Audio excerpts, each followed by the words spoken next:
Okay, so let's share my screen.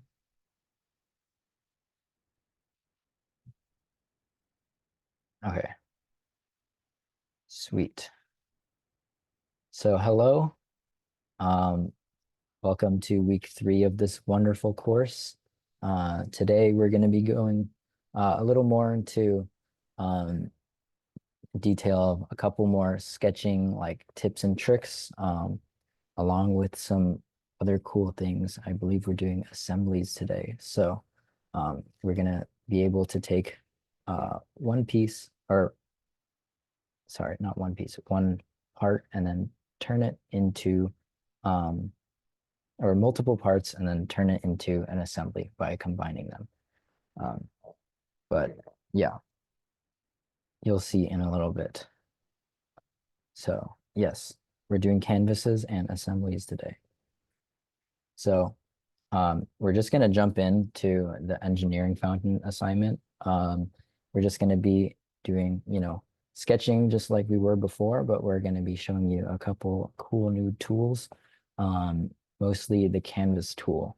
Now, the canvas tool is pretty nice when you want to reference something that you have in real life. So let's say, you have like, a wrench or, another part that, might be broken, or um, something you want to reference. You can take a photo of it and then you can import it into your CAD software. A lot of or I guess one application that comes to mind is if you like modeling cars. Some people will take photos of like the side, the front, the rear, and like every single angle straight on. And then you can import multiple images uh, at different directions, and then you can trace their profiles and then kind of create your model. So that's one application of canvases, but there's so many that um, would be here all day. So why don't we just jump into it? So today we're going to be using canvases to model this engineering fountain here. We're going to take this photo that we have on the Discord. Should be under resources. We have this nice photo of the engineering fountain. I'm going to download it real quick, and then we're going to open up Fusion. So I'm assuming everyone has done that already or is doing that right now, and is opening their Fusion workspace. So to do this, we're gonna import our photo, our image, and then we're gonna trace over it with a sketch. And then we're gonna use similar tools like we did for the gear assignment to create our model. So to make a canvas, there's this photo icon on the top right. Wait, and if you hover over it, you can kind of see, again, like the example I was saying, there's a photo of a car that someone drew, and then they imported it and then turned it into a 3D model. So that's a cool application. But for now, we're just making an engineering fountain. So you just click the canvas button. I'm going to upload it from my computer. So open your file explorer, find the file, and then it'll ask you to select like a face or a plane. Again, if you're importing multiple canvases, you can use these all these planes to place them where you want, or you can create more planes like we did with the hair dryer assignment. So I'm just going to choose this face or this plane. Um, and you're presented with a bunch of different selections or options for yourself. You can scale it to fit the size that you want. You can change the opacity, so you can make it more or less see-through. I'm just gonna leave it at 50 for now, but you can change it to however you like. Again, you can change the scale and stuff like that, but I'm just gonna leave it for now. But yeah, once you're happy with it, you just press OK. we have this nice canvas, the engineering fountain. And now we're just gonna get into it and model it. So the process that we're gonna take is kind of similar to, like I said, the gear assignment. We're gonna copy one profile of the engineering fountain, and then we're gonna copy it around the whole circle, or we're gonna copy it around to make 4 of them. So I'm gonna create a sketch on the top left. I'm going to select the same plane that this image is on, and then I'm going to start tracing. So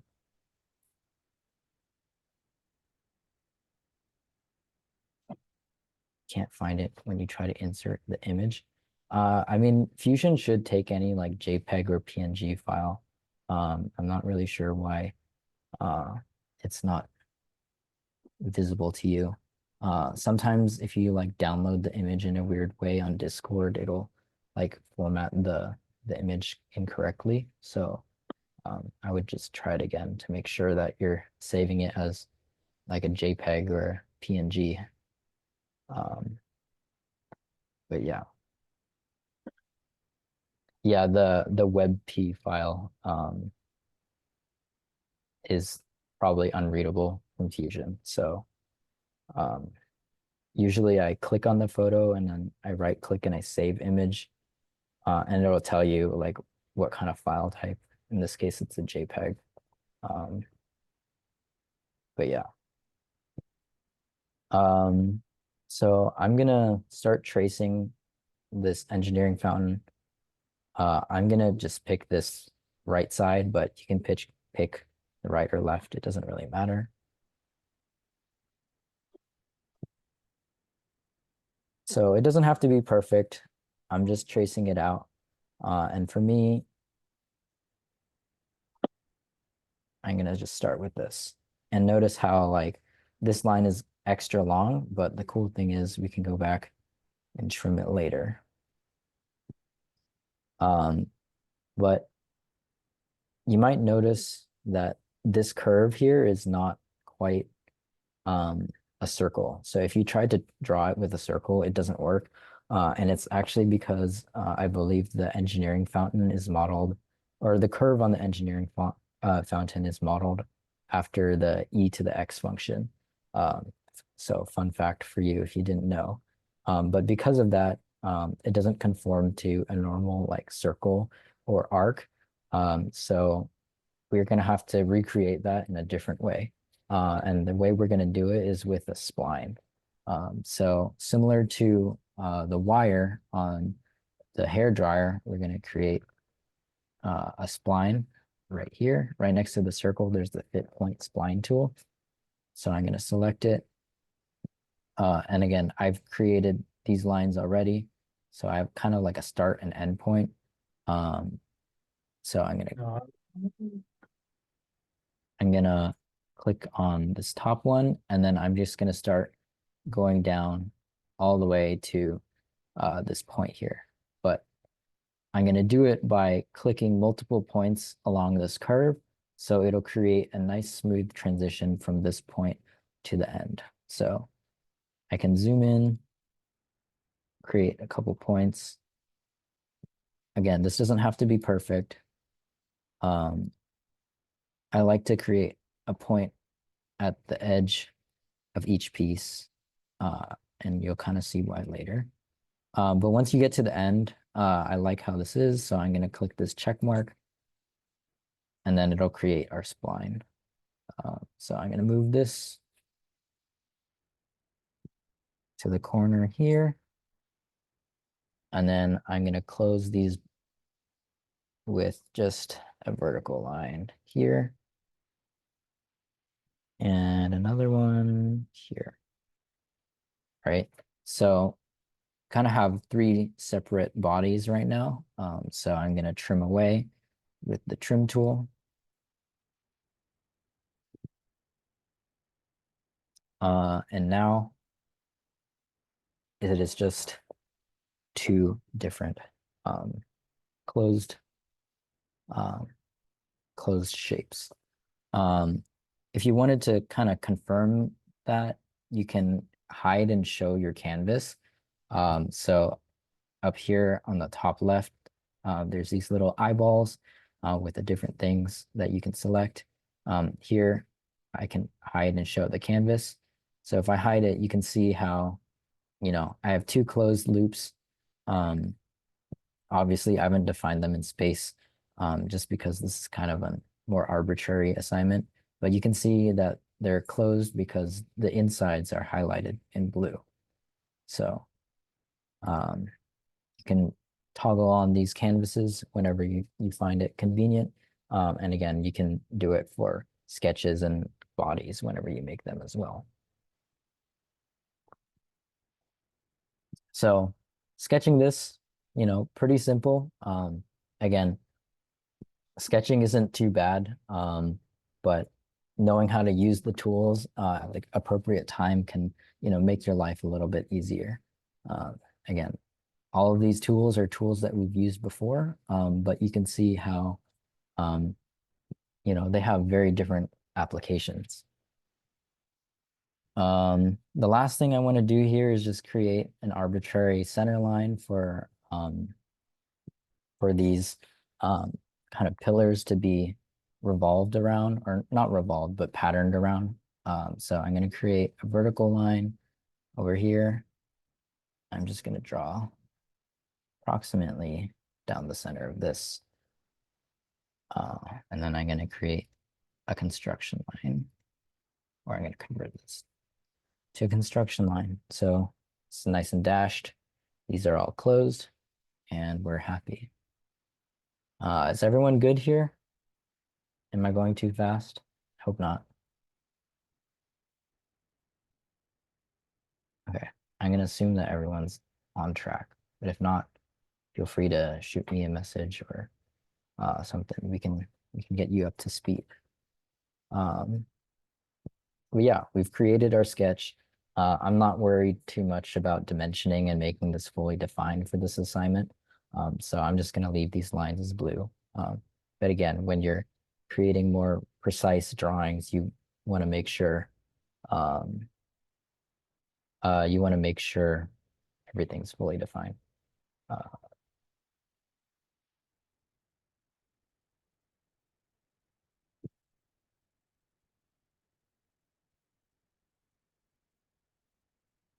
okay, I've been requested to slow down a little bit, so I apologize for going a little fast.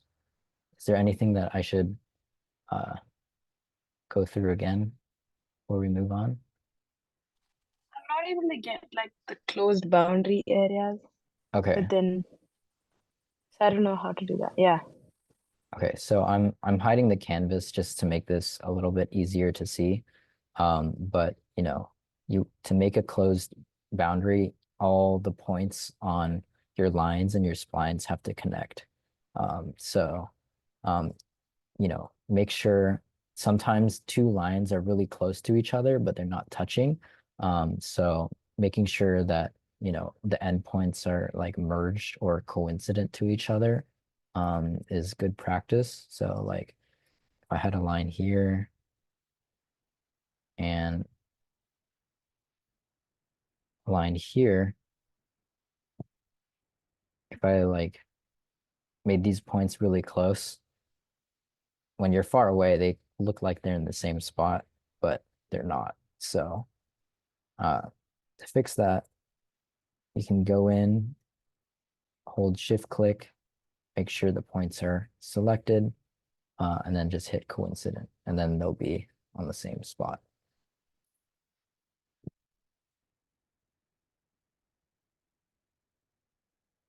Um,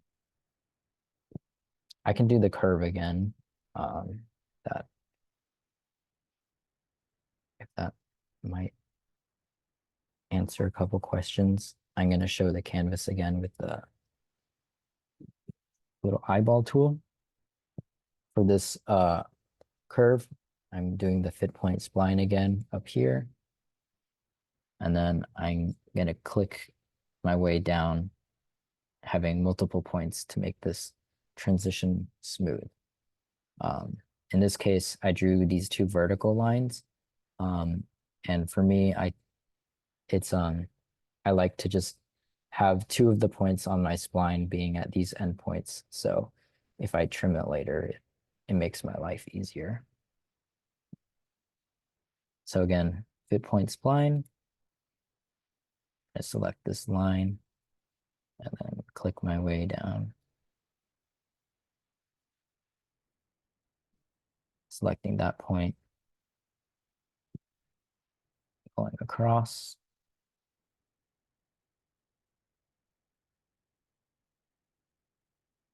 and then ending at this point.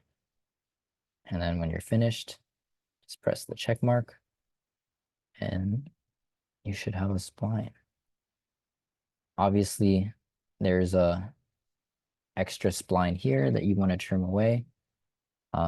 So I'm going to use the trim tool right up here next to the fillet tool. And then I'm just going to cut it away.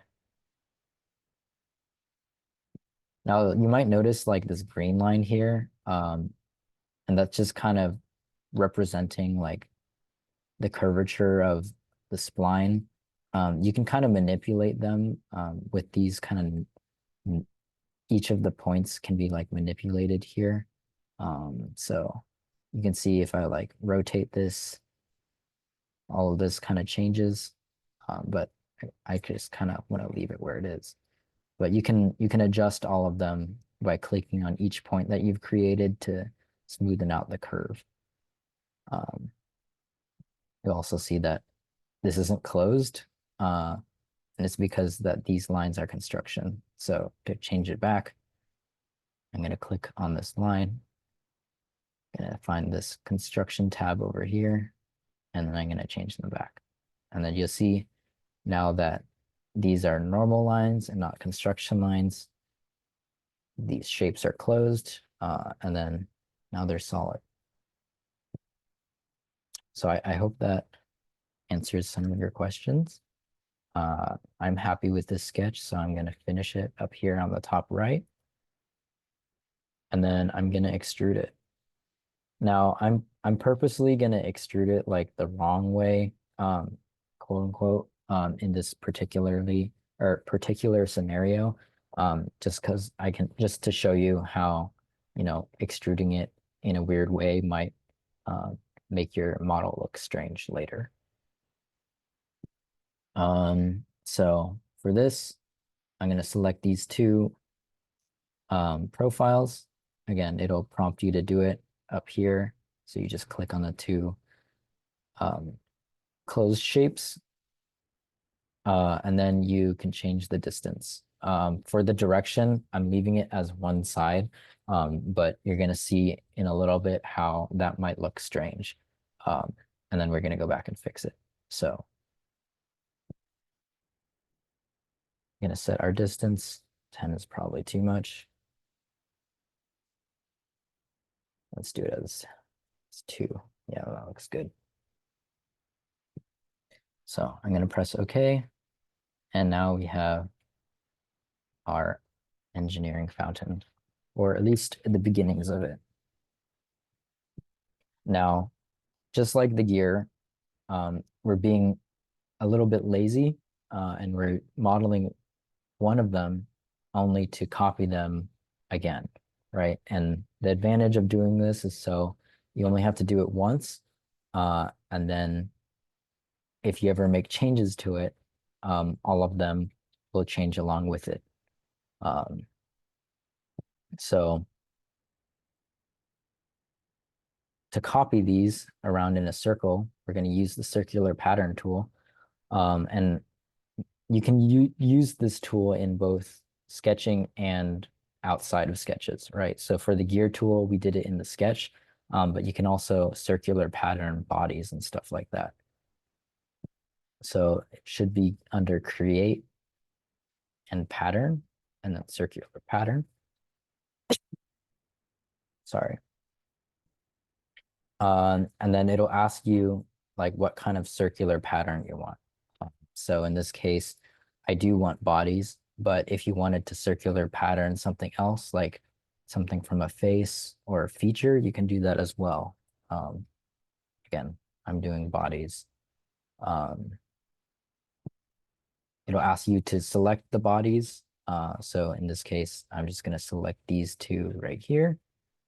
And then the axis, just like the revolve, we're going to want to select an axis of evolution. So again, I selected the objects here. They're highlighted in blue. And now I'm selecting the axis. So I want it to be patterned along this green line right here. And then it'll let me create it. So just like on the sketching circular pattern, you can change the distribution if you want it to be only pattern, you know, 180 degrees using like partial. Um, but in this case, I'm just doing full because I want it to be nice and even. Engineering fountain has 4 of these sets of pillars. And you can see here that it's patterned it, but it's kind of patterned it incorrectly, right? And it's because we extruded it from one side, and the axis at which we're like kind of revolving this circular pattern is not centered uh, on the bodies, right? So we're gonna fix that in a little bit, but for now, I have these bodies here, so I'm just gonna press OK. So again, this is all kind of messed up, but we can go back and fix it. So again, going down into the timeline, we can go and edit things that we've previously made. So in my case, I want to edit the extrude that we created earlier. So I'm going to right click it and edit the feature. And then, just as a quick reminder, just remember to keep your timelines in your assignment submissions when you take screenshots. So if you're wondering what the timeline is, it's down here.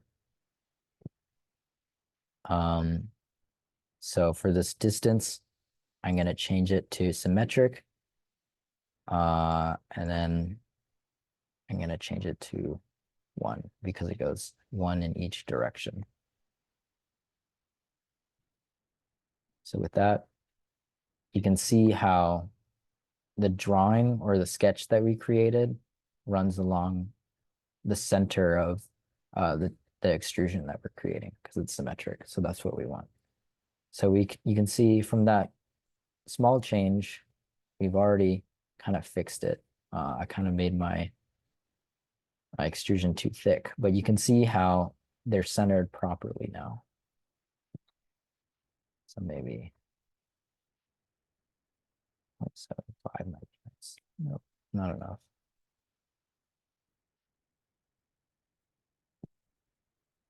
Okay, cool. So now you can see with the symmetric extrusion, we didn't change the circular pattern at all, but just changing the way that we extruded it, we get a completely different result. And in this case, it's the result that we're shooting for. So we like this, but it's a little bit bland, right? We want to add a little bit of detail. So you can see how on the side of the engineering fountain, um, there's like this cutout here. So let's try to replicate that. Am I going too fast? Could you go over how you did it in the circular pattern again? Yeah, sure. So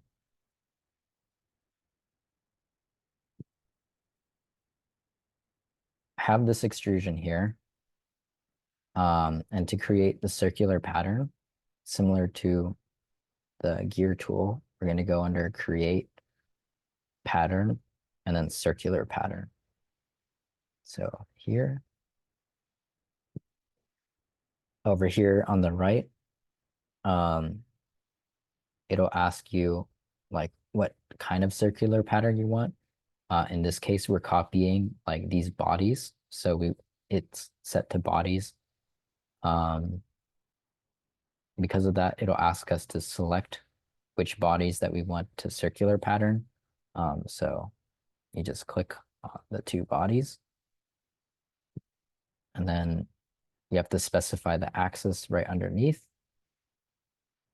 So you click select, and then it'll pop up here. In this case, I want it to be this vertical green line. I believe it's the y-axis, just because if you looked at it from the top, it would pattern it that way. But if I like chose the wrong line, it would, pattern it all funny.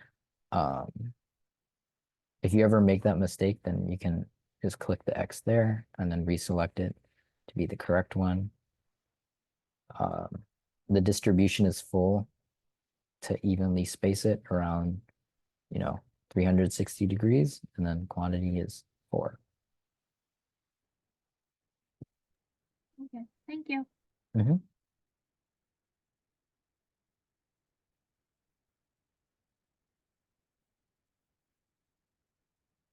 All right, so now that we have our general structure, I'm going to want to create that added detail, right? And again, there's a couple ways you could go about doing it. You could, you know, make that detail on every single face manually, or we can be lazy and do it to one and then have it do it to all of them, right? So the cool thing about the timeline is you can roll back and kind of go, back in time, which is why it's called the timeline. You can go back and kind of suppress like future operations. You can make changes and then you can roll it forward. And then when you roll it forward, depending on what you do, those changes can be made across the rest of your model, right? So to create this detail, I'm going to roll the timeline back, add the detail on the original pillars, and then when I roll it forward, it should copy it to the new pillars. So to do that, there's this kind of gray line here on the timeline. You've seen me mess with it a little bit. So to move it back, Oh my gosh, I was getting so annoyed because of this, and I even skipped my last week's thingy. yeah, me too. Yeah, so you just move the timeline by, holding down this gray arrow, and then dragging it backwards, and then you can see it disappears. So now that the circular pattern is kind of gone, we can start to edit the original bodies. So to do that, I'm going to create a sketch here, and I'm going to, instead of selecting this outer face, I'm going to select this plane, right? And again, we kind of symmetrically extruded this. So this plane is actually going through the center of this body. And you'll see why I do it in a little bit, but just pay close attention because this might get a little bit confusing, but you'll kind of see why I do it in a little bit. So I'm going to create this sketch here. I'm going to show the canvas with this eyeball tool.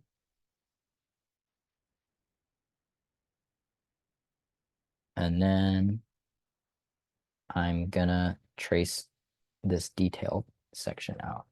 And for this, I'm going to use the fit point spline. And then I'll also try to use these existing lines to help me. So I believe we can project these lines. So I'm pressing P to open the project. I'm going to click these two faces and then press OK. I'm just going to hide these bodies for now just to make it easier for you to see. I'm going to hide the canvas too. you can see how I projected these lines and they're purple.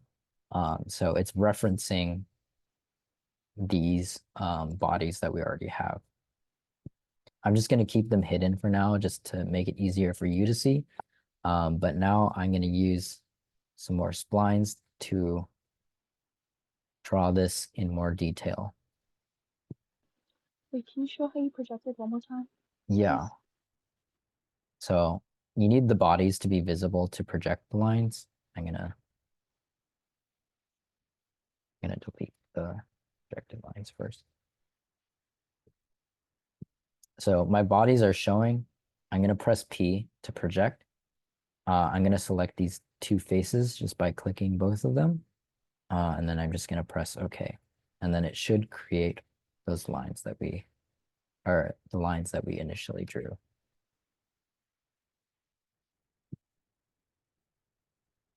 So I'm creating a spline starting from over here on one of the projected lines that we started with, and then running all the way up to the end. So that's one. I create another one down here. Again, it doesn't have to be perfect. I am no artist. But yeah, we have two splines here. So with that, I believe you should be able to. Uh-oh, my print's failing.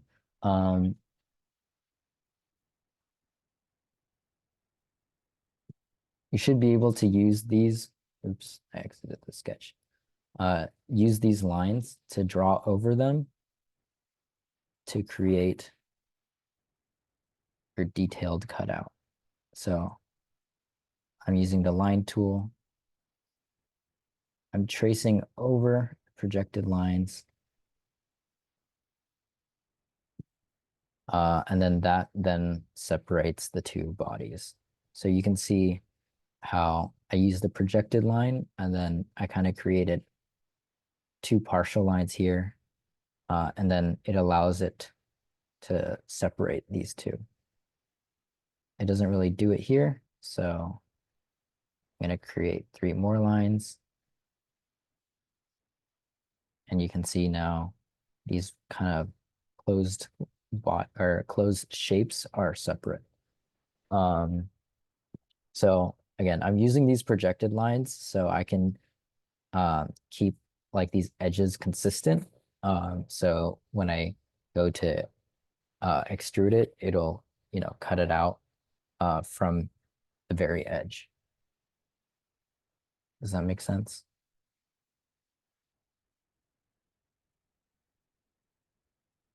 Okay. So with that, I'm happy with this. I'm going to finish the sketch and I'll show the bodies again. But now I'm going to extrude it.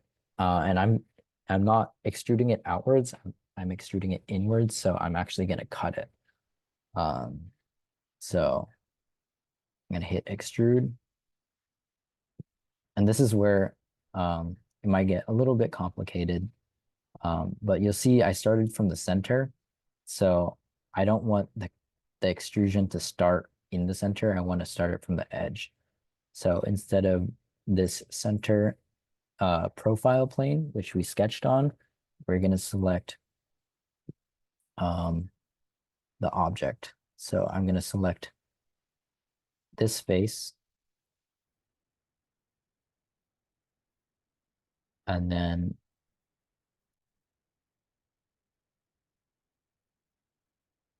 it should be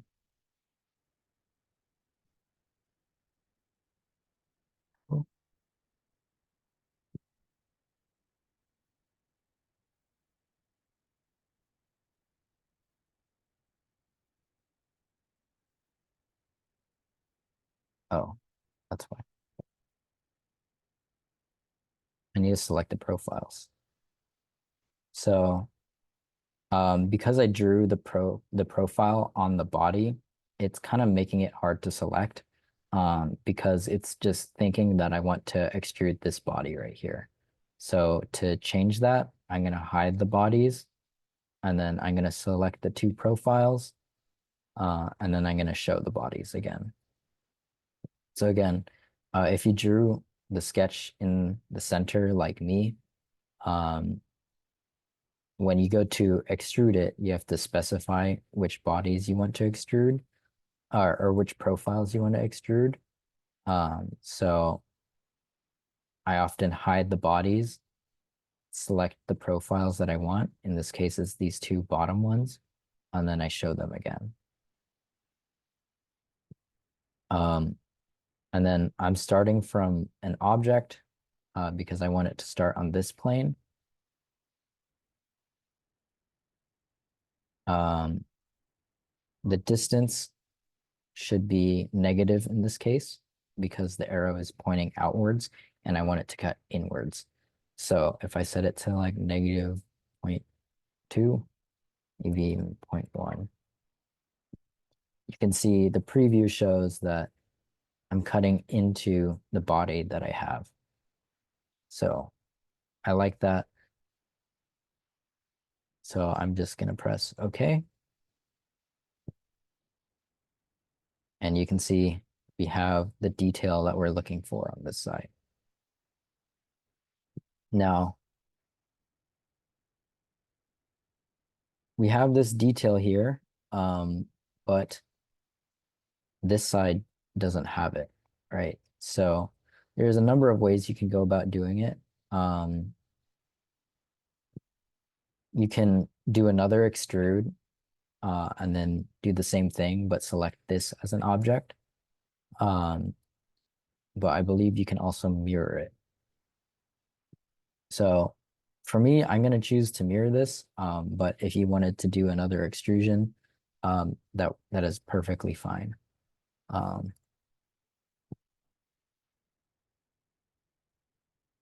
So under create, I'm going to create a mirror, and then to mirror it, in this case, I'm not mirroring the body, I'm mirroring a feature, right?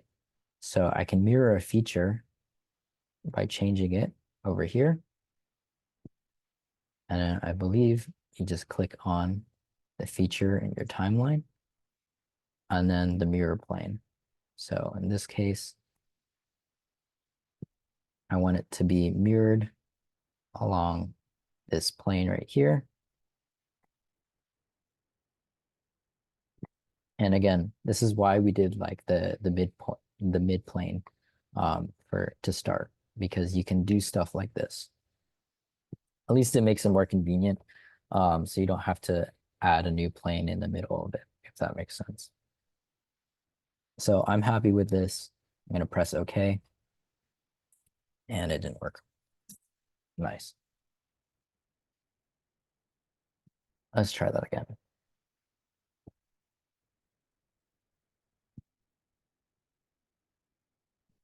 Features, extruded cut, airplane.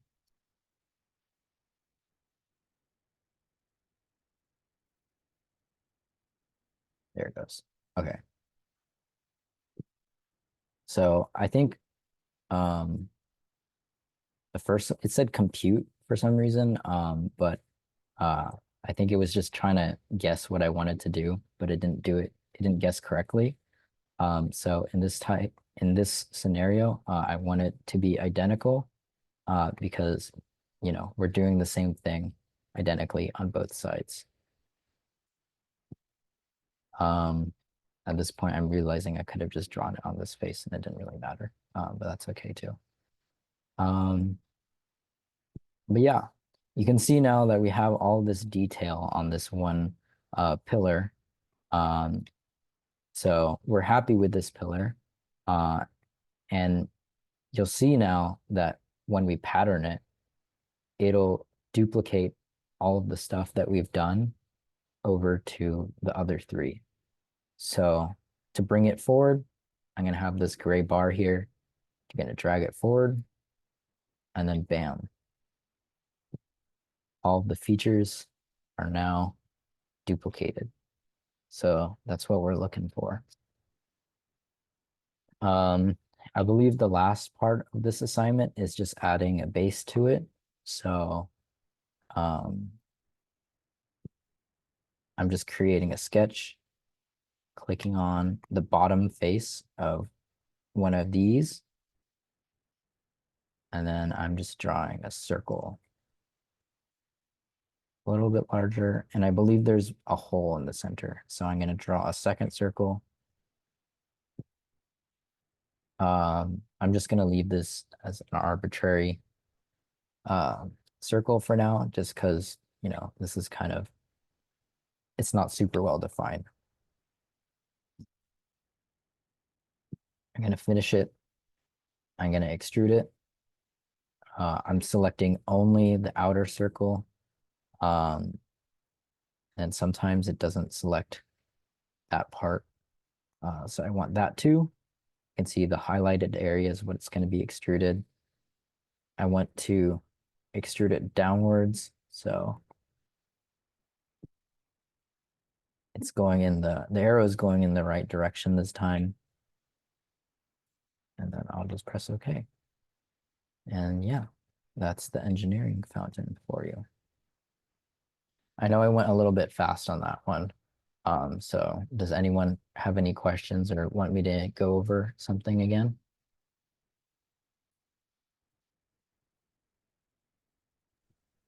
I have a question on the last step you just did. Yeah. So, how did you get the extrusion to happen not from the center of the fountain, but from the bottom of the fountain? So when you create your sketch, at least I'm doing it when I create my sketch, instead of selecting like the planes like from off the origin, I'm selecting like the bottom face of the engineering fountain. So I'm going to roll this back in the timeline and show you again. But when I create the sketch, you can see like normally there's these three planes from the origin, but you can create sketches and stuff off existing features. So in this case, I'm selecting this bottom face and then I'm creating a sketch from it. And then you'll Oh, see thank you like so much.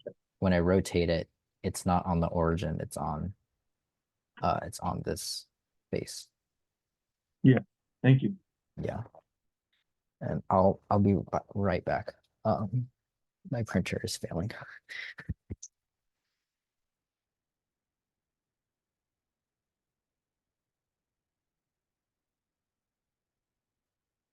Okay, sorry about that. Does anyone else have any other questions for this assignment?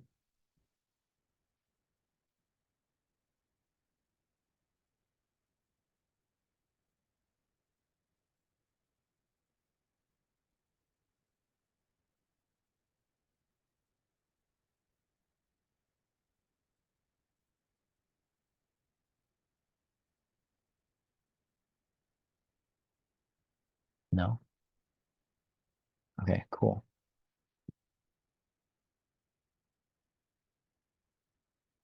So with this assignment done, we can move on to our next assignment, which is the Lego car. And again, if you have questions about this, feel free to holler. I can go back and run through them.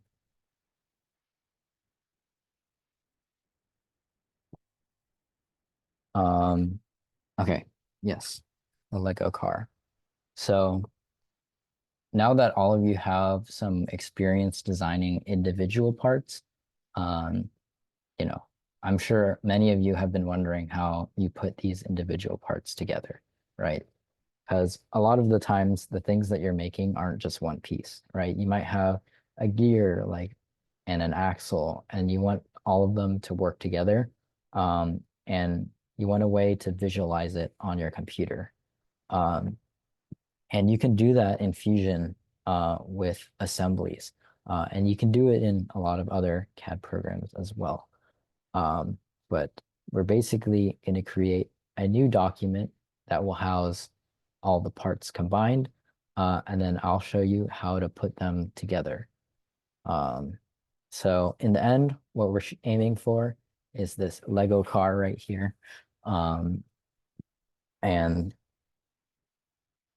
you'll see, it's just like building Legos. I mean, I'm sure many of you have done it before, but we're going to be doing it virtually on Fusion. So here, we have a bunch of pieces that you can find in the Discord. So if you go in the Discord, go under Lego car, there's a zip file, should have all the things that you need. It is not a virus, I assure you.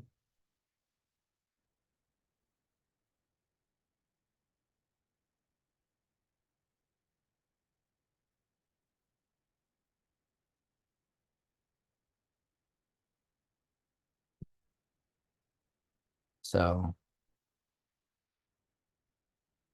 you want to make sure you go into your file explorer and extract it. Extracting the zip file will help you access them. But we're going to upload these onto Fusion. Oops, wrong window.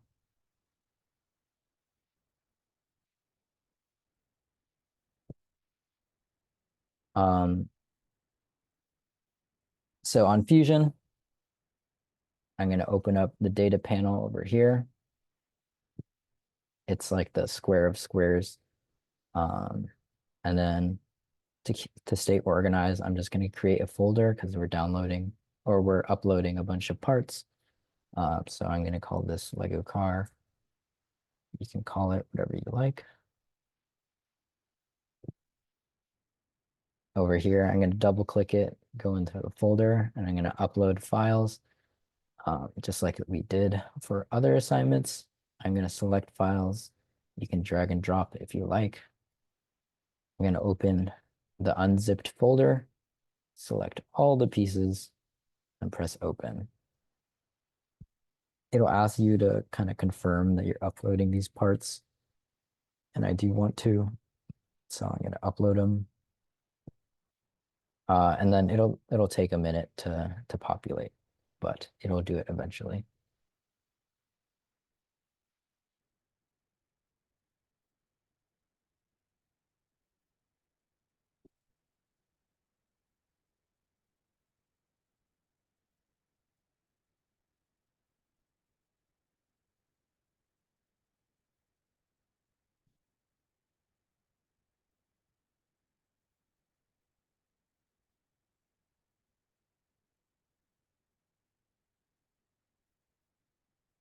Oh, wow, that's nice. Cool.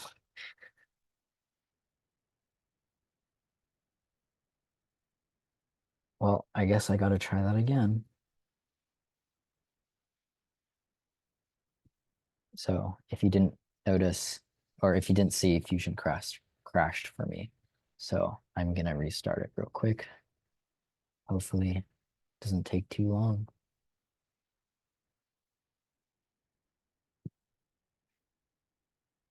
Did anyone have any other questions about this class?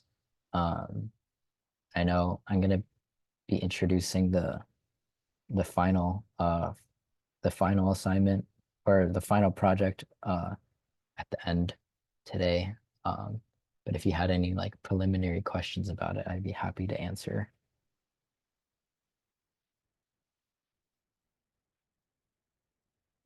Guess not. All right, let's try that again, shall we?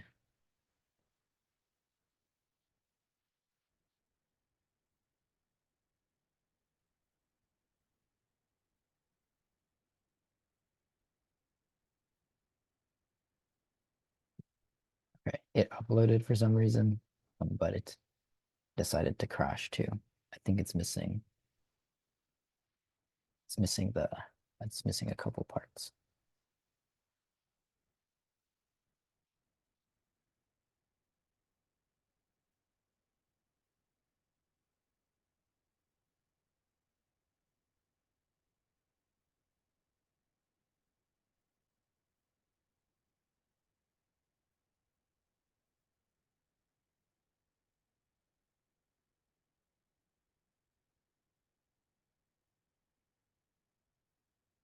All right, cool.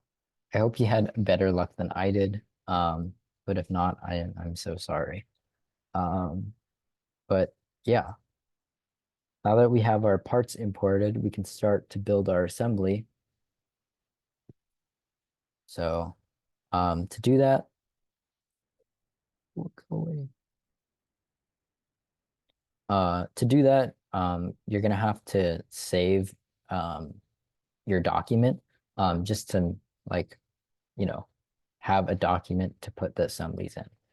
It won't let you put parts into a blank document, so you need to make sure you save it first. So I'm gonna hit Control S. I'm gonna name it.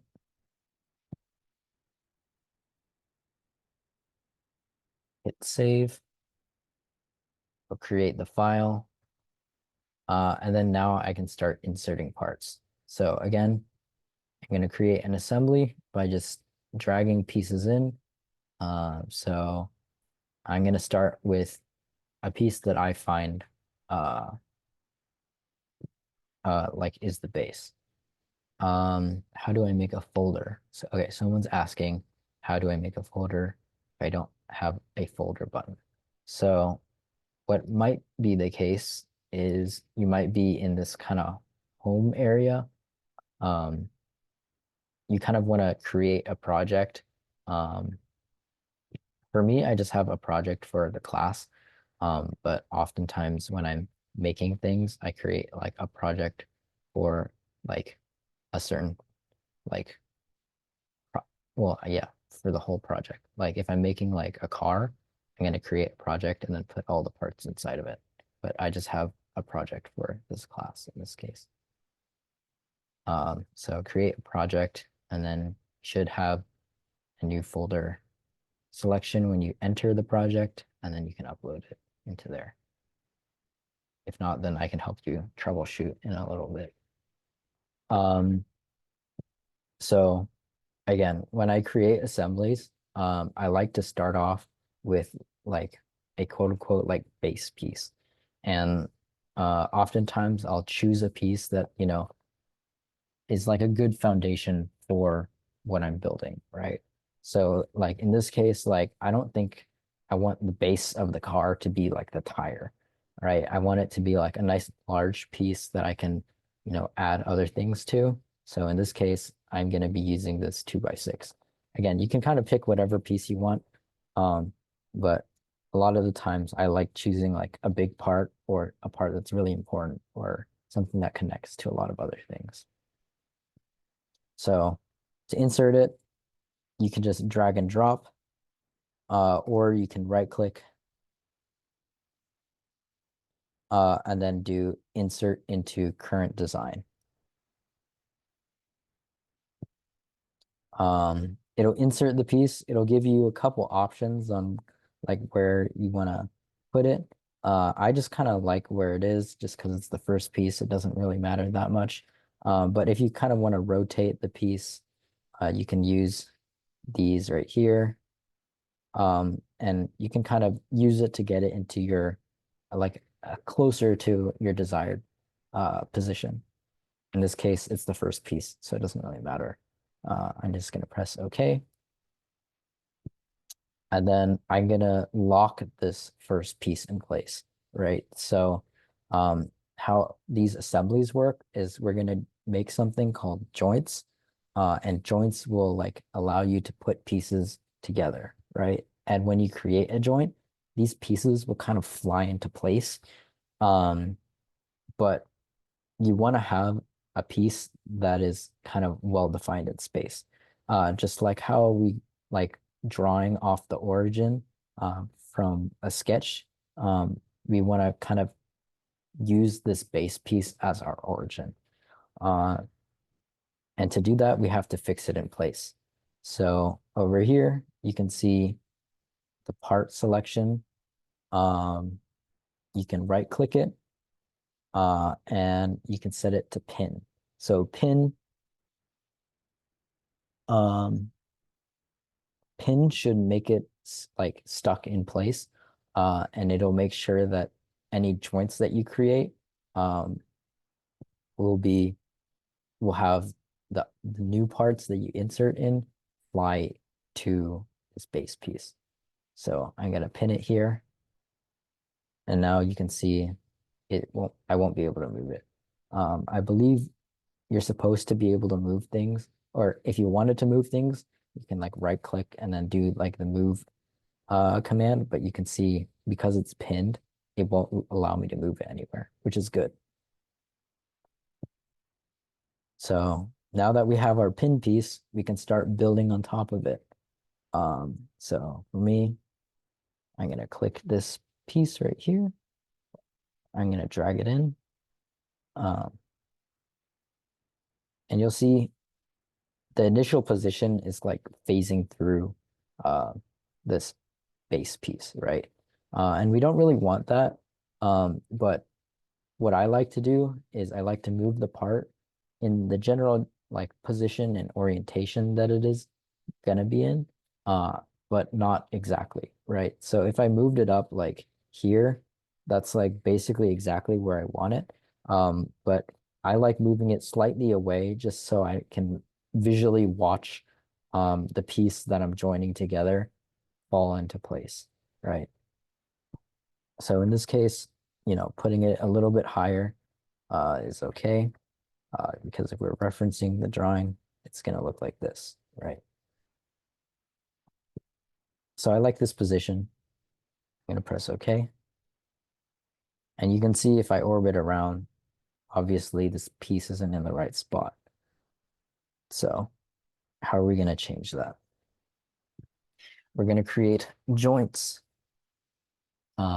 So joints in Fusion is just like if you've ever used like SolidWorks or something like that, joints is similar to the mate tool, but it works in kind of a little different way. I like to think like mates in something like SolidWorks as like more like like surface based or like plane based, whereas Fusion is kind of more edge based, right? So what I'm going to do is I'm going to create a joint based on these edges, and it'll allow me to use one joint to fully constrain a part. So in SolidWorks or other programs, you often have to create like 3 different constraints to fully constrain a part. Basically like one for each axis, like X, Y, and Z. But in Fusion, you can use like 1 or 2 edges, and then it'll fully define it in space. So to some people like it more, some people don't. Um, but it's just a little bit different. So let's just get into it. To create a joint, there's this joint icon here. You can see if you hover over it, it kind of tells you what it's going to do.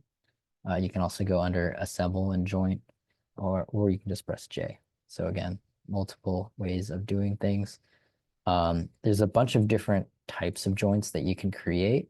For this scenario, for like joining 2 like rectangular pieces, I like using the 2-edge intersection tool. So I'm going to have a 2-edge intersection for both of these parts.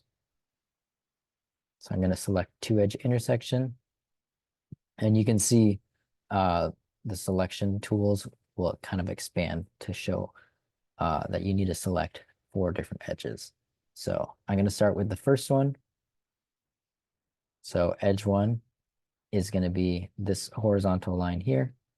And then edge 2, I'm going to select it to be this line here. So to make it join correctly, I'm going to select the corresponding edge that I want it to connect to for edge 1 and 2 on the other component, if that makes sense. But it might just make more sense if I just do it. So edge 1, I'm selecting this one here, this outer edge. Edge 2, selecting this one here. And then for edge 1 on component 2, I'm selecting this one because it corresponds to this one. And then this edge, this long edge, which corresponds to that one. You can see once I select it, it will fly into place. Again, this is why I kind of like move the part in the general location, but not completely like exactly in the right spot. So I can kind of watch it fly in. It's a little bit fun, but it also helps me like confirm that it's going where I want it to go. So in this case, this is exactly what we want. Like we don't want it to be flipped, but you know, in some cases, flipping it might make it the correct orientation. There's a bunch of different options here for motion. In this case, we want it to be rigid because we don't want these parts to be able to separate from each other. But if I click it, you can see there's a bunch of different options here. One that we're going to be using in a little bit is the revolute motion option. It'll allow things to spin, right? So we can use the revolute function for like the wheel and the axle. Every time you like select one of them, it'll give you like a preview. Obviously, I don't want this part to be able to spin, so I'm going to leave it as rigid. Little animation will play, notify or signaling that these two parts are connected very strongly together. You know, depending on what you're designing, you might want something to slide back and forth. You can change like the axis. So, you know, if you have like a pin inside a slot and you want it to be able to slide back and forth, you can do that. But for now, I'm just going to set it as rigid. So I'm pretty satisfied with that. This piece is in the right spot, so I'm just going to continue to add parts. The one thing I will say is that you can have assemblies inside assemblies, right? So that's what I like to call like a subassembly. So in some cases, you might have like a reoccurring set of pieces that you know you're going to be placing multiple times. In this case, you know, this Lego car has 4 wheels and each of those wheels have a tire. So what you could do is you could create another assembly. You can have the wheel and the tire in that assembly, and you can save it and insert that sub-assembly into this design. So I'm going to do that in a little bit. I'm going to add these axles, but feel free to just kind of go at your own pace and just start joining these pieces. I'll show you a little bit how you have to be very careful with the edges you're selecting, because if you don't select them precisely, you can see how they might behave a little bit strangely or in a way that you may not like. So I'm just going to start making parts or joining these parts, and feel free to follow along or just go at your own pace. So I'm inserting like this axle assembly, moving it down, pressing OK, creating a joint, 2-edge intersection. I'm going to select this one and that one, and that one. Slides into place, rigid, good. I'm going to create the sub-assembly now, just so you can kind of see. So, new design, save, wheel, and tire.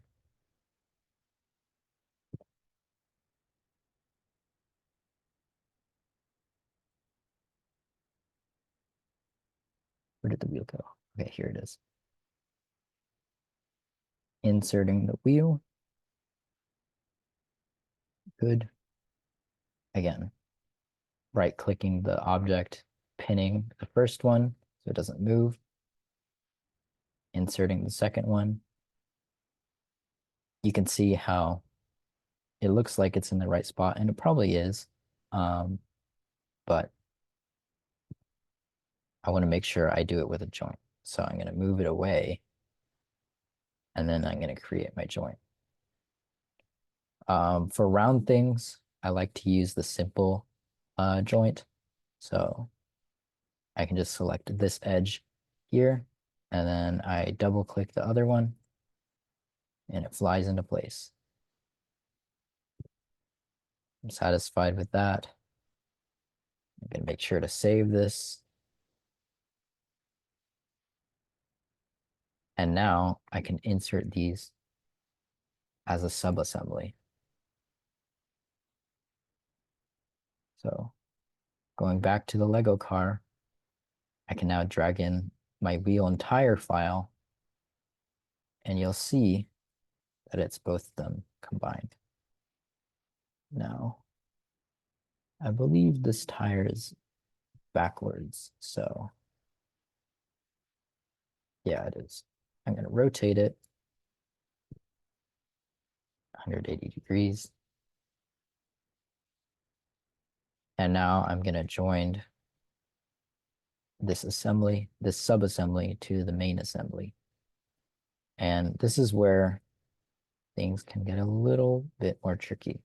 So again, because it's round, I'm going to be using the simple joint tool. But I want to make sure that when I select this edge on the circle, that it's actually the center of the circle. So you'll notice that depending on where I am here, or where my mouse goes, there's kind of like a mini origin that kind of hovers along my mouse. But depending on where I am along one of these edges or surfaces, that mini origin might move. And ultimately, we want this mini origin to be centered along this wheel axis. So we're going to have to make that happen. So right now, it's still on my mouse. But if I get closer to this arc, you can see right now, it's snapping to this corner right here. And I don't want that. I want it to snap to the center. So sometimes it'll default to like, or it'll kind of gravitate towards an edge or like a vertice, but you don't want that, at least in this case. You want to make sure it's centered on here. So you can see if I'm kind of in the middle of the arc, it stays, the mini origin stays in the center, right? But as I stray away from like these edges, or if I stray closer to the edges, you can see how the mini origin will move to that. And if that does happen,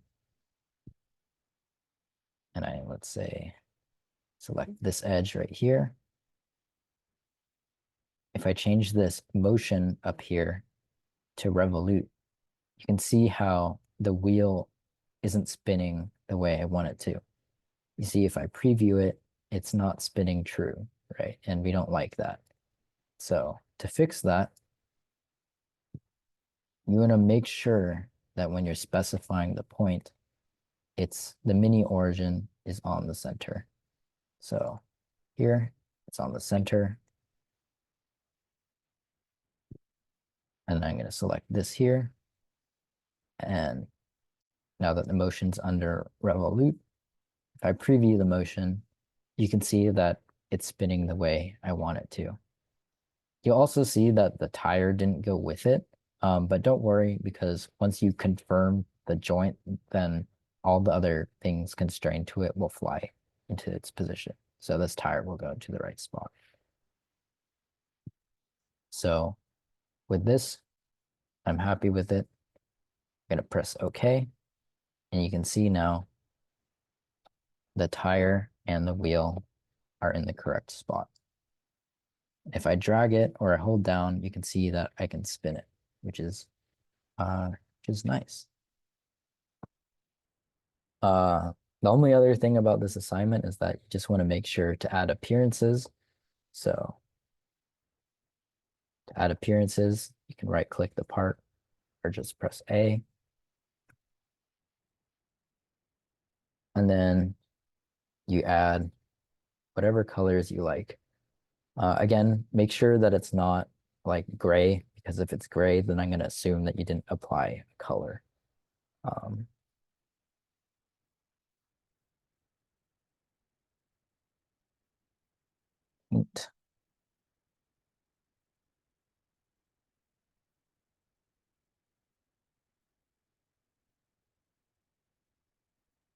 except for the tires. You can do black tires. That is okay.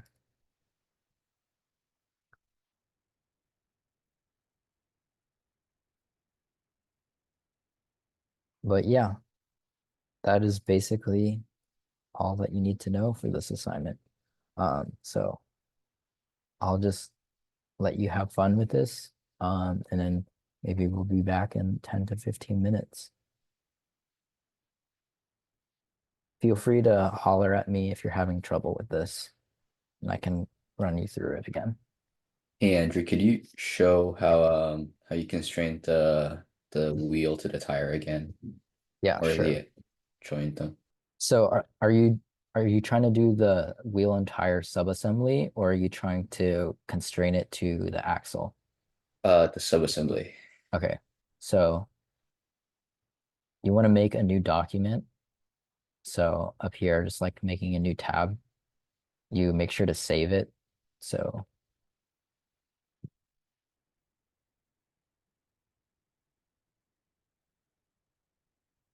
and then you just drag it in like any other assembly. So again, it's saved. You can drag your parts in. Where's the wheel? There it is. The first part position doesn't really matter, so I'm just going to press OK. And then I'm going to pin the first one. So again, I've inserted the part. I'm going to go up here on the left, and then I'm going to pin it just to ensure that it doesn't move. I'm then going to insert my tire by dragging and dropping, or you can right click and insert into current design. For me, I like to purposefully move it a little bit farther from where it's going to be so I can watch it. I'm going to create a joint. And then I'm using the simple joint mode here, which is this first option. I'm going to click on this edge right here. And then I'm going to click onto the corresponding edge on the wheel. So it's going to be here. I double click, and then it flies into place. For the motion, I set this as rigid because I don't want the tire to spin in relation to the wheel. I kind of want them to be as one unit. So I set it to rigid, and I press OK. You should be good to go. If you're having trouble inserting it into this design, it's probably because you didn't save it after you finished creating these joints. You need to save it so the file updates for your assembly. Sounds good. Thanks.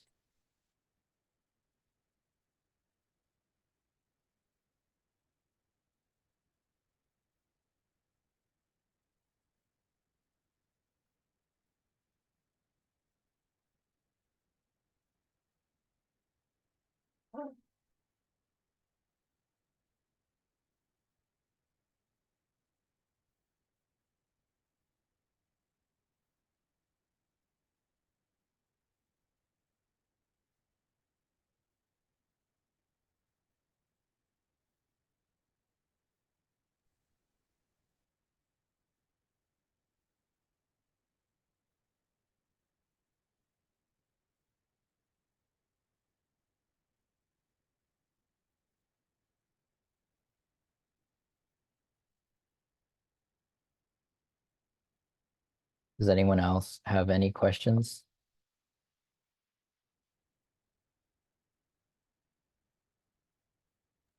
Yeah, how did you do the joint for after you added the wheel and tire assembly? How did you do the joint between that and the axle? Okay, let's go over it again. So I'm going to do this side now. Let's scroll down, put in the wheel and tire.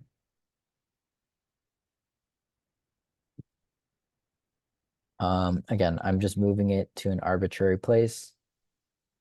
It's oriented in the way I want it to be. I'm going to press OK. And then when I create my joint, I like to zoom in a lot, just to make sure that the place that I'm selecting is actually where I want it to be. So when I zoom in, I can see like the mini origin finding its home. You can see I'm kind of in the middle of this arc. So the mini origin centers itself on the center of the circle.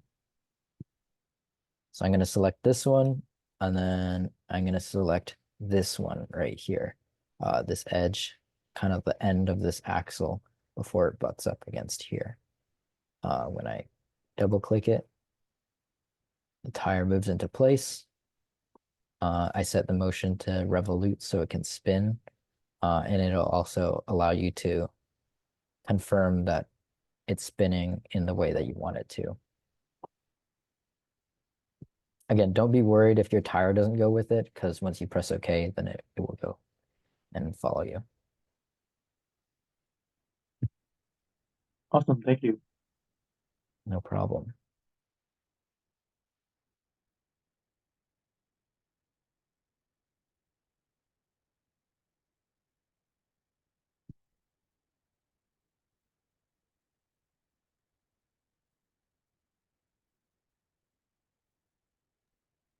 Andrew, one of Yes. my axes isn't enabled to kind of like move around and rotate around. Do you know why that would be? Do you think you can elaborate on that a little bit? Yeah, when I'm trying to pan my screen, it's only in 2D.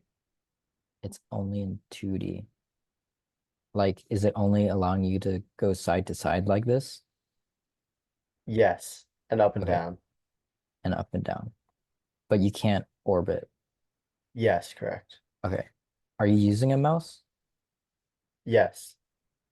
and it's not letting you? Yeah. Shoot, I forget isn't it like shift and middle click? Is that not working?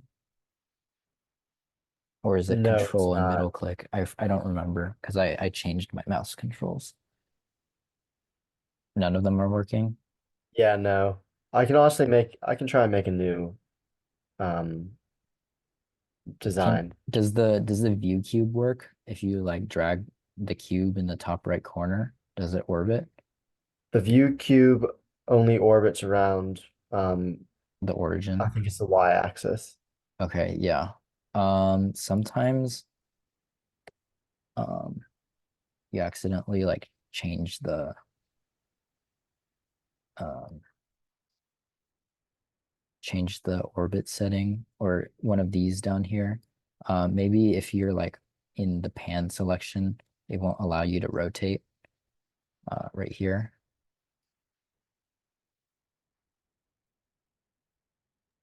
Oh, I see. Okay, yeah. Thank Yeah, you. I think pressing escape sometimes helps you get rid of that.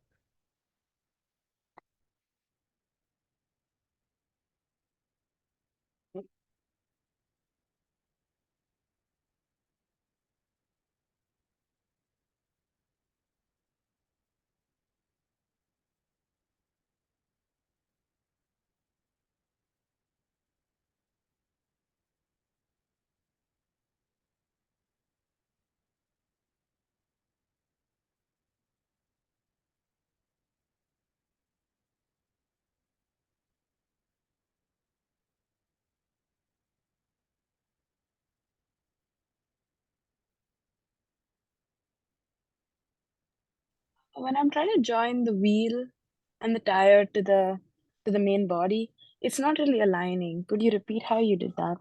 Yeah, is it spinning in a weird way? Yeah, it is. Okay, And then it's joining, yeah. okay. I'm gonna just place this axle real quick so I can do it again.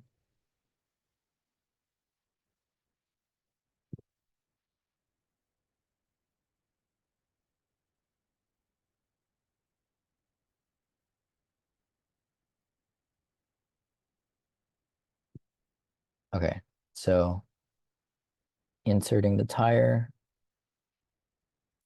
moving it in the general location, just select OK. And then when I create my joint, again, you want to be very careful at like where the origin of this of the joint is. So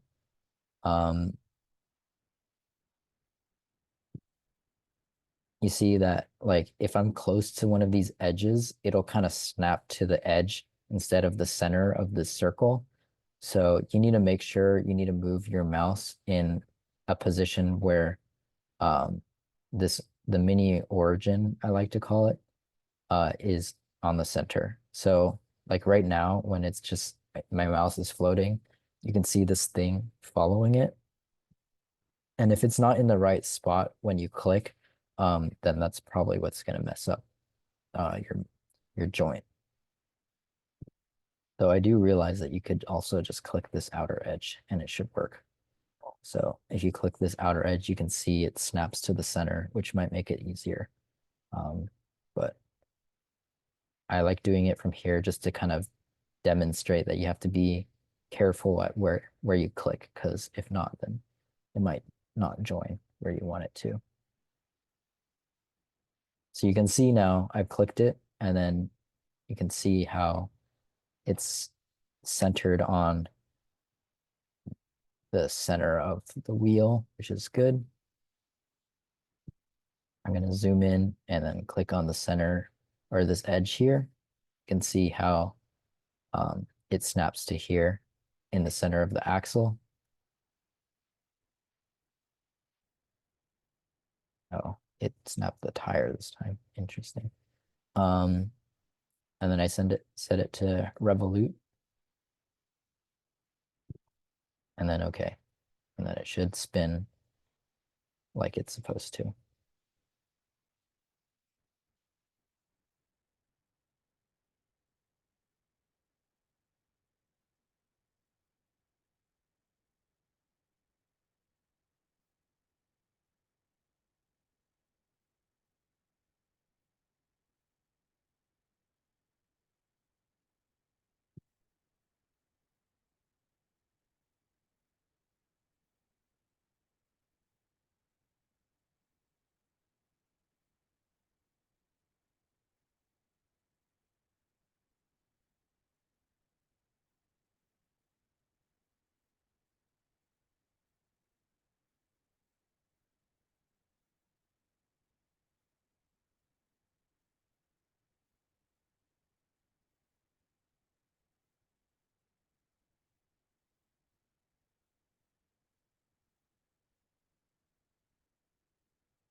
All right. Does anyone have any other questions for this assignment? If not, I'll go over the homework and then a little bit about the final project, and then I'll let everyone go.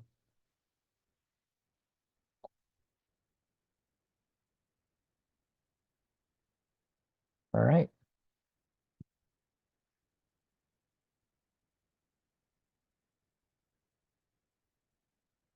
So your homework tonight, or not tonight, for this week, is to create your own Lego model. I'll show you in a little bit, but there's a bunch of different repositories that you can go online and find parts for. In this case, we're going to be looking for Lego pieces, but these repositories are great for more than that, right? They're really useful for stuff like hardware and stuff like that. Like for example, if you have like a design where it requires a bearing, instead of having to CAD the bearing, you can just download it from one of these repositories and then use it in your design, right? So I'm showing you these resources not just for this assignment, but just for your reference. For anything that you might be designing in the future, right? One of my favorite repositories is GrabCAD, but there's a bunch of them out there. So I can show you.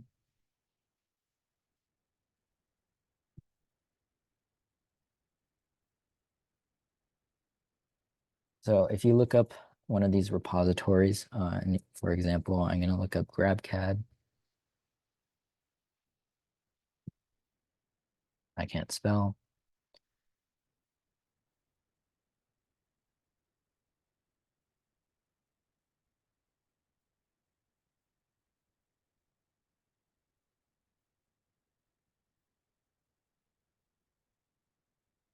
GrabCAD library. There it is. So you can see in GrabCAD library, there's already a bunch of models that have been posted. All of these are like for free and for you to use. Some of them, aren't super useful depending on your application. Like, I don't know, I may not need a conveyor belt anytime soon. But like something like this, like all these bolts, if you ever wanted to use them in your designs, you can pull them from here. But you can also look things up, right? So I could look up Lego brick, and you can see there's a bunch of pieces already. Pages and pages of Lego pieces. I'll post some more repositories and stuff like that later. But this is, good reference for you. Another place to go, I mean, this isn't for really for this assignment, but especially for hardware. If you ever are designing something that needs hardware, which you likely will need to at some point, going on a website like McMaster-Carr is a great place to go because they have a wide selection of products that you can pick, but they also offer CAD models. So like, for example, let's say I wanted this really cool, I don't know, swelled nut. You can just click through, find the thing you want, and you can see it'll ask you what kind of file you want for preview or for you to pull and download from. Oftentimes, I believe the step file is a great or wow, I can't talk. It's a great file format because it's readable by many programs, including Fusion, and it retains like its geometry. You'll see in like other classes that other like 3D models or 3D formats like a STL file may be available to you. And while they do work, they're not the greatest just because they don't retain like the geometry perfectly. Oh man, I'm down the that's weird. But um the STL file is like kind of becoming outdated at this point. Um, but it does have some use cases. But basically what the STL file does is it'll take a 3D model and it'll chop it up into a bunch of triangles and then it'll export it. And while it does work, it becomes really hard to edit and stuff. So if you ever make some file that you want to share to people, I highly recommend using a step file just because it's really easy to edit. In the sense that you have all the faces and curves still available to you. Whereas an STL is just a bunch of triangles as a mesh, and it can get kind of difficult to edit at times. But yeah, I'll post some more repositories later after class. But GrabCAD is a great place to start. The last thing I'm going to cover today is just like going over your final project. I did talk about it in, like week 1 and stuff, but I'm just going to let you know now that this thing exists. So again, you do have a final project in this class, but don't be worried because our main thing is just, it has to be, your own design or just something that we don't do in this class. So like don't submit the engineering fountain as your final project because we already done that. But the other requirement we have is we want you to have at least 5 design features, right? So an extrude like counts as a design feature, a fillet counts as a design feature, and we just want you to have 5 of them. It doesn't mean that you can only use extrude once. If you use 5 different extrudes, that would count as towards your final project. But I encourage you to get creative on this because this is again for your enrichment. So if you want to challenge yourself, I highly encourage you to do so. You've seen some of the great final projects from the photos. I don't have any of them, the photos here. But some of them are really, really cool, and they definitely use more than 5 features. And you probably noticed that 5 features isn't really that hard to do, right? Like the engineering fountain crashed already, but that was already like 4 or 5. I believe it was like 4 features. So like, 5 features isn't that tough. So I encourage you to do more. The last thing I would highly encourage you to do is design your part to be manufacturable. We're going to cover that, I believe, next week. But, just keeping like your design like grounded in some sense of reality is preferred because again, you will have the option of having your final project 3D printed by me. So I'll be printing a bunch of the final projects if you so desire. But because I have to make them, I would like them to be like manufacturable. We're going to be talking more about 3D printing and its design limitations next week. But just as like a starter for you, it's like try not to have like really, really thin sections of your parts. Like I've seen people give me parts with like that are like 0.1 millimeters wide or something like that. And um, you know, my printer just can't reproduce a geometry like that, right? And also, if it can reproduce it, if you keep it that small, it's probably going to snap. And then I'm going to deliver it to you. You're going to poke it, and then your part's going to fall apart, and then you're going to be sad, and then I'm going to be sad. So please um, make it reasonable. The other thing is like avoid really long bridges. Just please don't make a bridge. I had someone submit like a Golden Gate bridge, and while the model looked great, it was like extremely hard to print. So um, I'll be talking more about like the design or the manufacturing limitations of 3D printing next week. But just kind of keep that in the back of your mind if you start on your final project now. But yeah, there's a lot to cover with 3D printing, and you'll probably notice soon that I'm kind of crazy when it comes to 3D printing. So I will talk about it a lot next week. But for now, that's basically all I have for you today.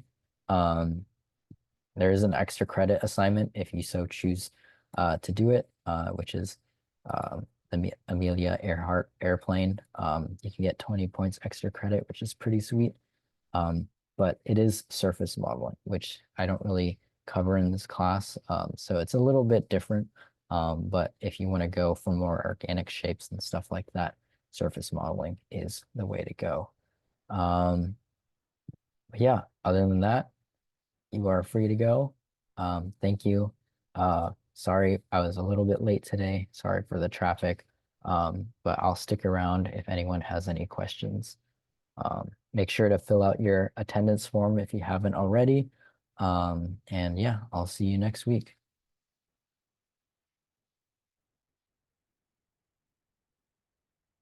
Andrew, quick Yeah, what's question. up? For the to join the 2x4 and the 2x6, which kind of method did you use for the join? For this centerpiece right here, Yeah. I just use the simple joint, just cause like if I rotate the part, it like is already kind of centered along this axis. Um, I can probably do it again. I delete.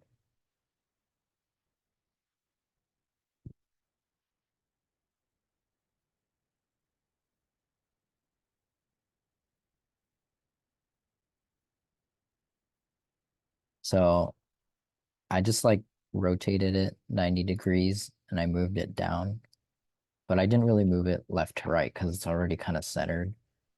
Um, and then I just used simple joints here. So I selected this edge here and then this edge on the axle piece. I double clicked it and it didn't do what I wanted it to. Cool.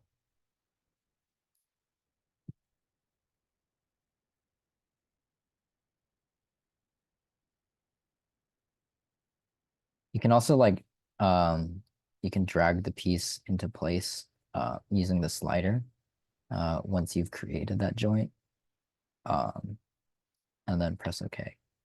So it looks good to me. I know there's like a slight gap here, but it's not a big deal at all. Does that make sense? Sure. Thanks. Yeah, no problem. Thank you. Have a good rest of your week. You too.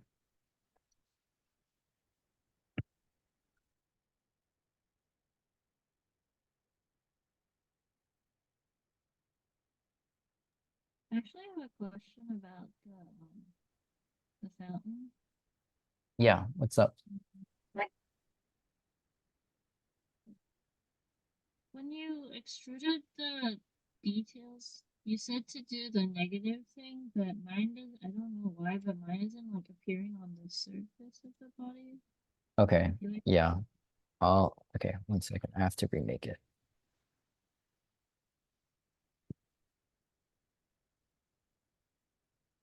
So I'm just gonna draw like a rectangle, just to represent it. I think it's because I had um, everyone do a symmetric extrusion. And then I had everyone create the sketch on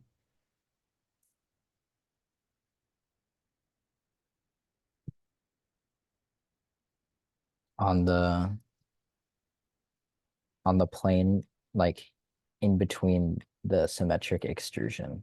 So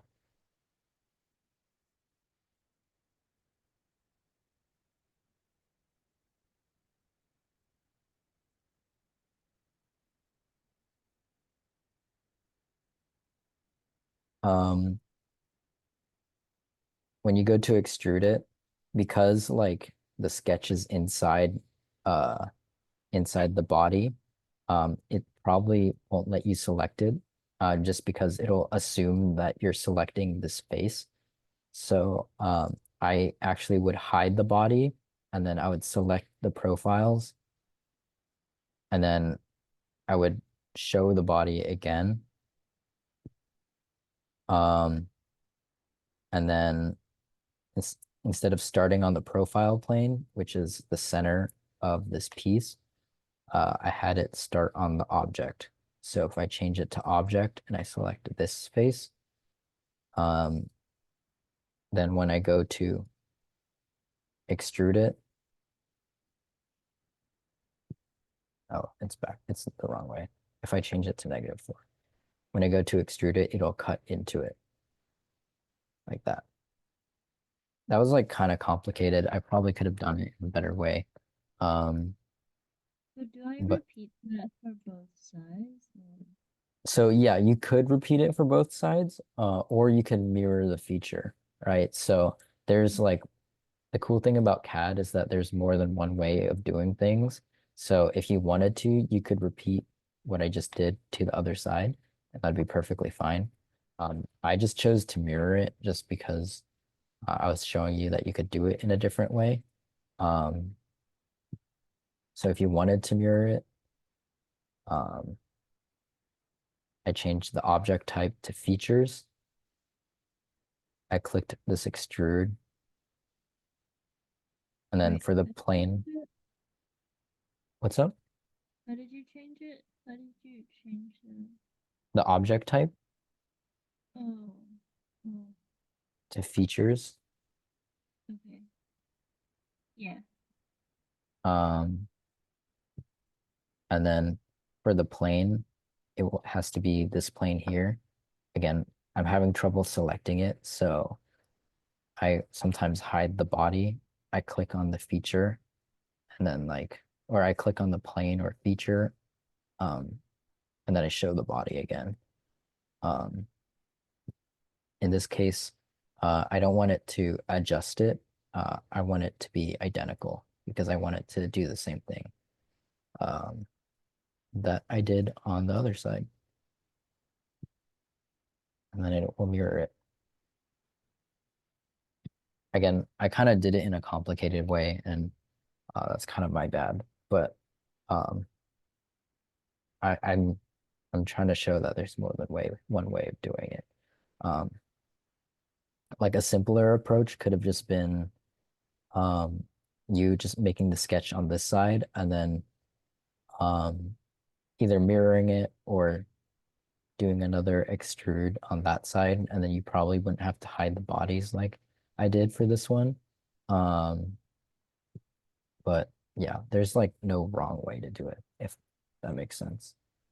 And then afterwards, how did you like redid whatever you did in the time? Sorry, could you say that again? After that, how did you like redid what you did in the timeline? Because you said to like go back and then Oh, in the timeline? yeah. Oh, did Okay. you just shift it back? Oh, oh. Oh, My did you bad. figure it out? Yeah. Yeah, you just drag it forward. Um, it's just handy just because like if you wanted to make a change on something and then roll it forward, like that's what I like to do.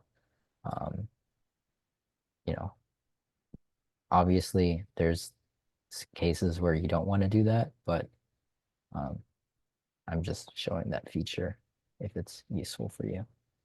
So for the Lego car, everything has to be identical to the image, right? Yes, you want the Lego car to look like the image. You can color it however you like, but the model should look the same in the end. Okay. Yeah, Thank you. no problem. See you next week. Yep.